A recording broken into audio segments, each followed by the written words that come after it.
Good morning YouTube and welcome back to the channel and Project E92 M3. So from the last video, obviously we visited Pinnacle Motorsport where we had the fabulous full cage fitted. Now I have absolutely loved being in it with it. It adds to such an experience. I can't really explain it. Like, a lot of people have commented on Instagram saying, why have you ruined a perfectly good daily?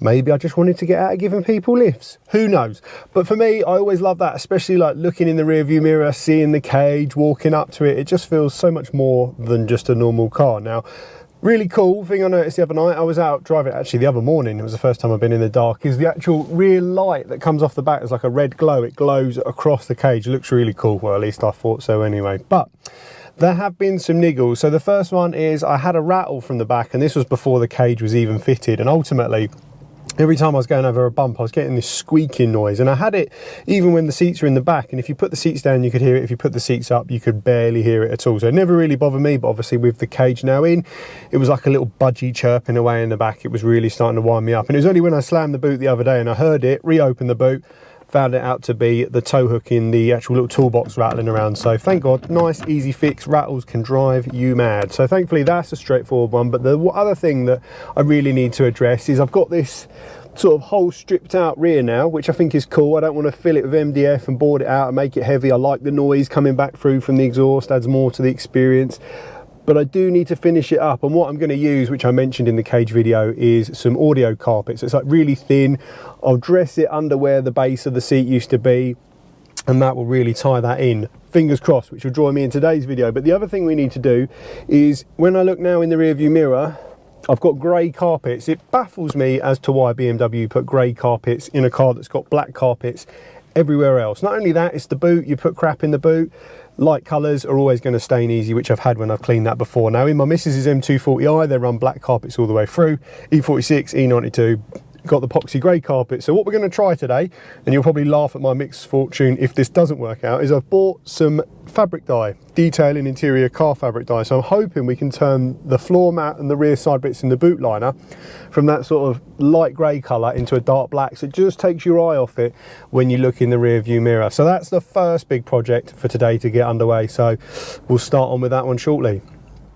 A few other little jobs we need to do around the car, not major ones, but things that have been bugging me when I wash the car and look around it. Is the first one is the M badge, and it isn't a fake one that's on there now. It's a notorious issue with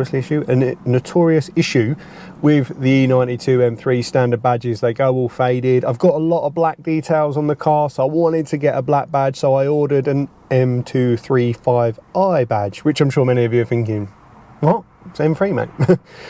The reason for that is the M235i runs the same size as the M3, and it's quite difficult to get a black M3 badge in the E92 size, whereas if you buy this one, they're about £13, obviously not original, and you just peel the M and the 3 off, which we'll show in the video today, mask it out, and then you can have yourself a nice gloss black M3 badge. Now I will keep the standard one. I don't see it ever going back on, but it's not big to store, so we'll keep hold of that in a box, potentially buy a new sticker for it if I ever decided to go back to the chrome. But with the way this car's going now, it's not standard anymore, and it's probably never going to be standard in my ownership. So that's one job we've got to do.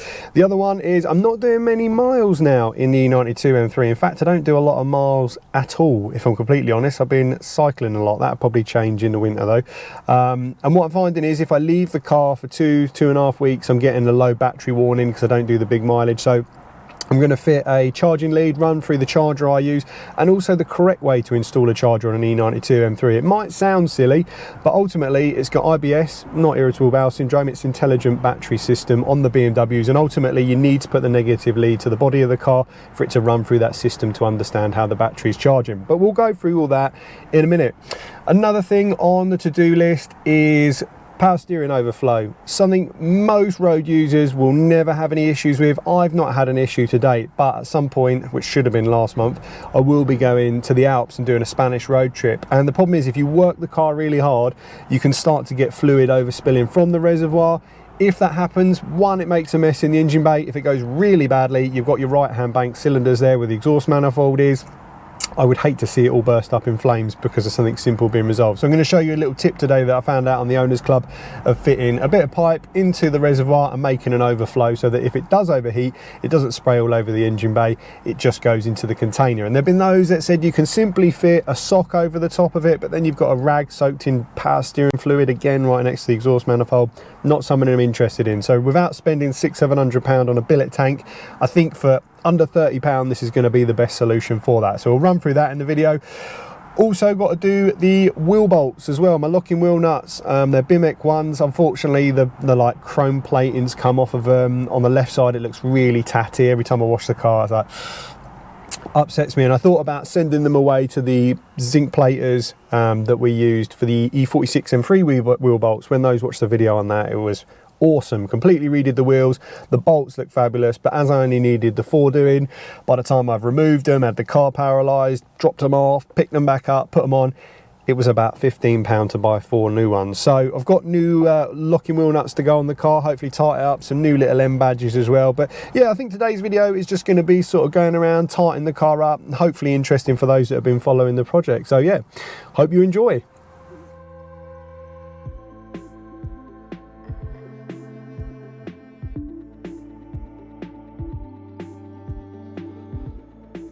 We'll start with the simple one first, which is really effective for not a lot of money at all. So as mentioned in the intro, the power steering reservoir can overflow on the bypass if it gets too hot. Now this is unusual for normal road driving or potentially fast road driving. It's something I've experienced, but if pushing really hard on track, or like I will be going to the Alps, potentially you can get overflow. So the solution is a little tank, and this is just from a motorcycle. It's a rear brake reservoir. This is actually from a 2008 Ducati Multistrada 1100 for those curious. I had one that I've been stripping in the garage, so for me this was all parts that I had on the shelf ready to go, but any small size one will do. And so just check the measurements for the space, which we'll show shortly.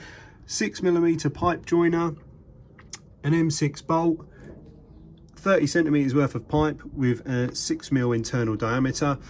You'll need an M6x1 tap, T45 Torx bit, and the appropriate socket to undo it, which I'll show in this clip now, because basically you need to remove this from the engine bay.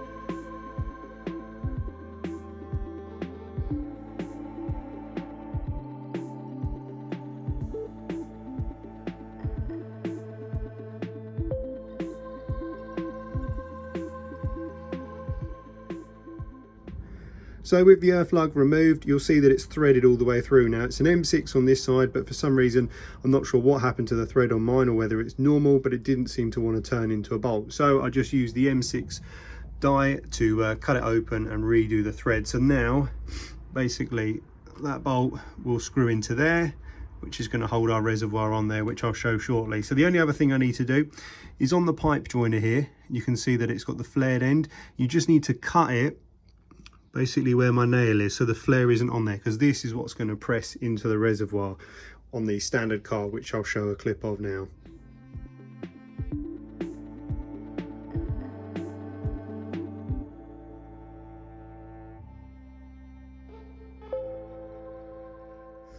So with that nice and firmly squeezed in there, it's at the point where it took some force to get it in. It's not going to pop out anytime soon. We can now go and reinstall the bits back on the car.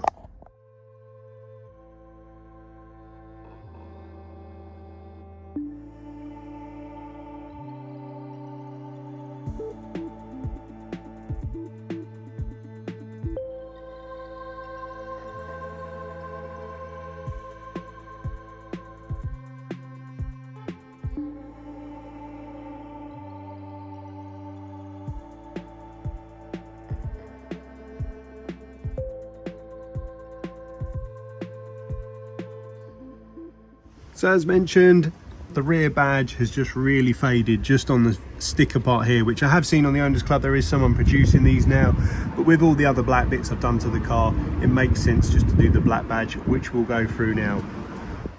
With the new badge removed from the packaging, you can see that they're not bonded together in any way. So essentially we're going to obviously shift the 2 off, move the 3 next to the M, and then ditch the 2, the 5 and the I from this sticker kit. Now it comes with a 3M white, which is important to use so that the badge sticks. But what we do need to be careful of is when we remove the old badge, that we know the location for the new one. So in this case, we're going to use a bit of 3M detailing tape, but normal masking tape will work as well.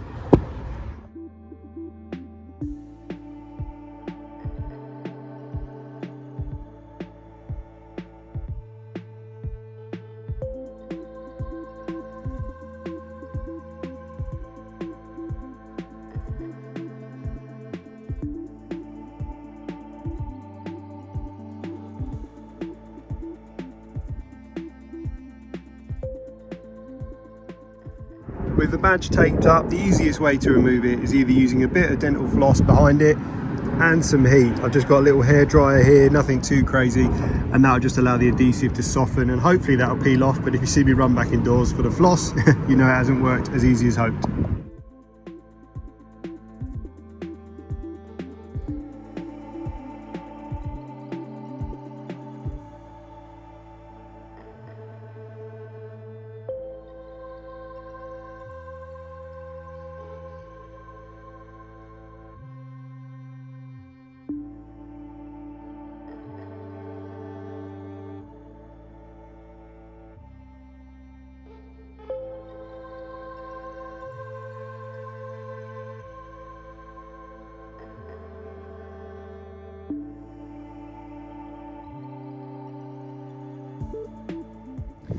Using some 3M contact cleaner, you can see it's removed the majority of the adhesive, which is essentially just a sort of brake cleaner equivalent, but branded by 3M. Now I'm left with this shadow here, which I'll just use some Auto Gleam Super Resin Polish to lift, and then we'll need to degrease it, and then we can stick the new badge on.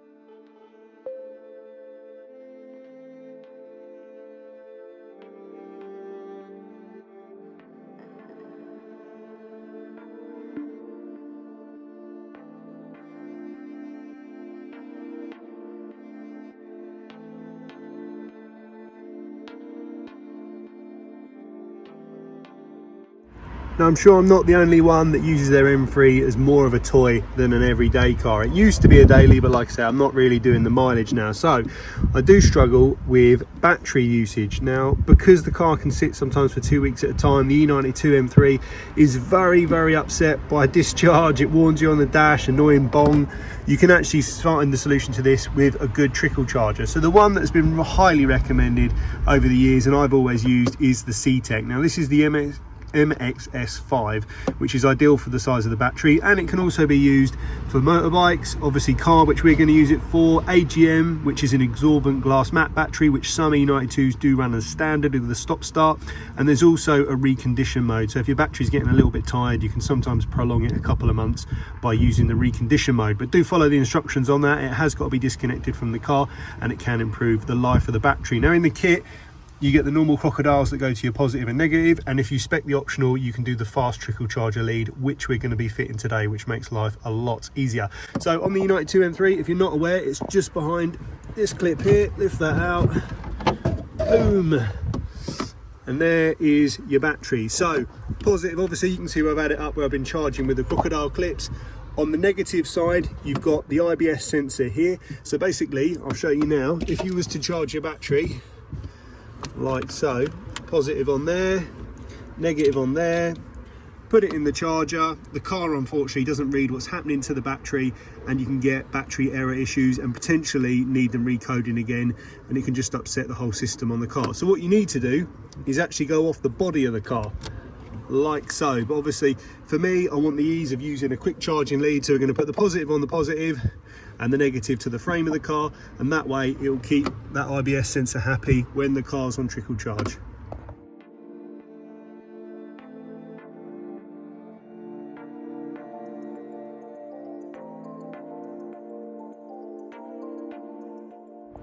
Okay, so we needed to make a little modification to the C-check charging lead.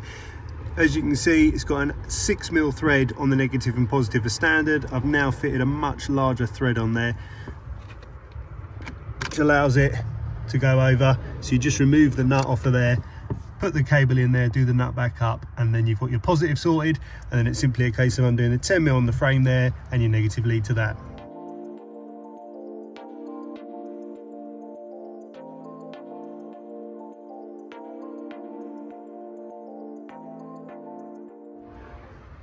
With the connections all torqued up, everything is hidden away, I'm going to run the cable just to the side here, put the boot liner back in, and I'll have quick access to the charger.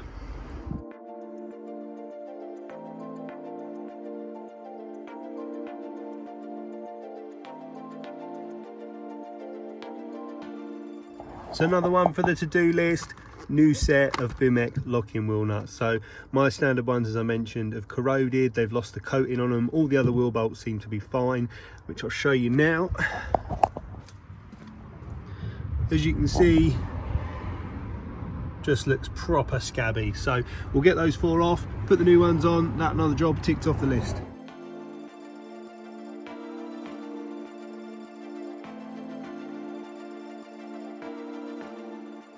The driver's side one that I've got here is definitely not as bad as the passenger one, but compared to the new one, what a difference, especially like I say for £13–14, really not a lot of money to tighten it back up, but we'll get that really bad one out now.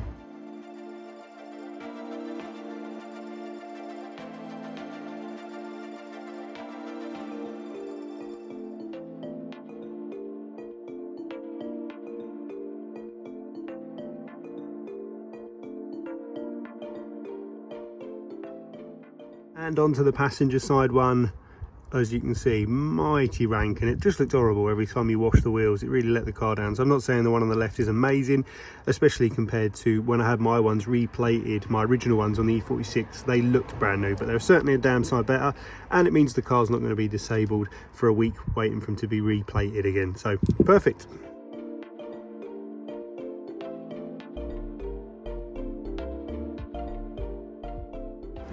So the plan is to dye all the grey carpets in here.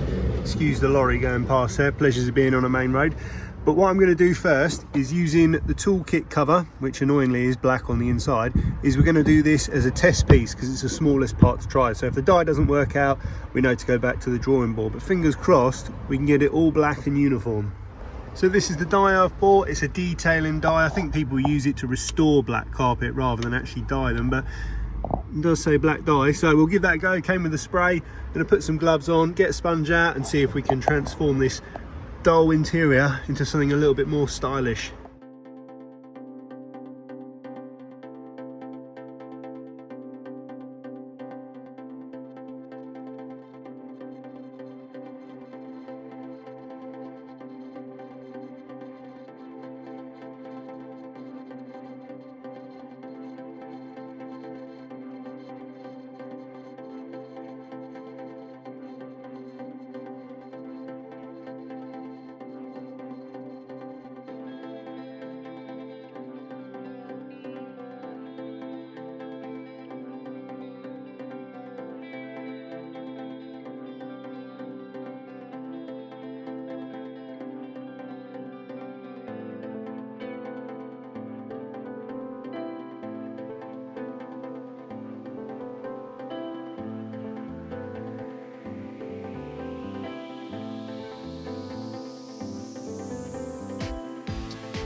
Okay, so we have the rear center console out. Obviously it all sat here, ran to the back.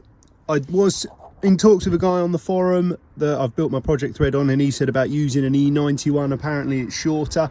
Having a look online, it doesn't look like it comes complete from a lot of the description. So the two options are, I'm going to carpet this rear now like it is here and potentially modify the original one to stop there and use some grommet strip to clean it up, or like I say, maybe look at the E91. But for some reason, from the images I looked at, it looks like it's slightly different in the rear. I could be wrong, but we'll have a play now. I've got some black audio carpet to lay down, and fingers crossed we can get this all looking factory fresh.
The GoPro has unfortunately decided to call it a day midway through filming the reinstall, but hopefully, as you can see, I've tucked it under. I've just got to sort of dress it all now. You can see where the holes for the roll cage go. The back sort of just loosely flown in at the moment, and then we'll dress that up, and then those leather side pods will tidy all the inside edges up. But you see it goes under the carpet at the sides and under the carpet at the front, hopefully giving it a nice OEM look. With the cushions back in, this is sort of how we're looking now. So I've trimmed the back, the carpet or boot floor even will go over that. And I'm hoping, I mean, it's difficult to get it on camera because I'm just snipping away and trying to tidy it up. I've got some little visibility bits there if I just zoom in. Unfortunately, might have to touch aim with black paint just to take your eye off it, but we'll see. I'm going to try and put the rest of it back together now. So I ended up taking the side cushions back out again, doing a little bit more trimming. I think we're ready now to put all the boot carpet back in on the side areas and then put the cushions in, and hopefully we'll have our first look at the finished piece.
So a quick side by side, as you can see, much better now just with a quick polish, and it's certainly a lot easier with the rear lights removed from the car because there's going to be no risk of damaging the paintwork. And as you can see, incredibly flat here and here, whereas now it's brought the gloss back for a couple of minutes of the sanding.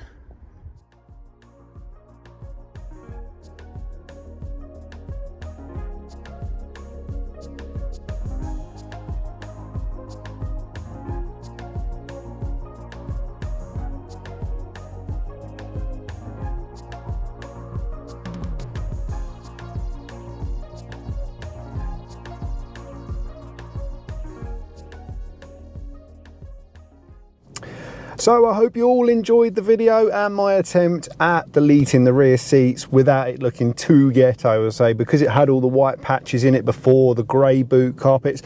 I'm really chuffed. I mean, for the amount it cost, probably all in all about £50 to complete the job. Unfortunately, I did run out of dye. 500ml is not enough to do the whole rear of the car, so you need about 1.5 litres, 2 litres to be safe, to get 2 or 3 coats down. But hopefully, if I overlay a clip now of when we introduced the video a day and a half ago, it has looked a lot better. It really looks clean now, especially from the outside. You don't look through the window and see all the white patches in the floor. It just looks all at black.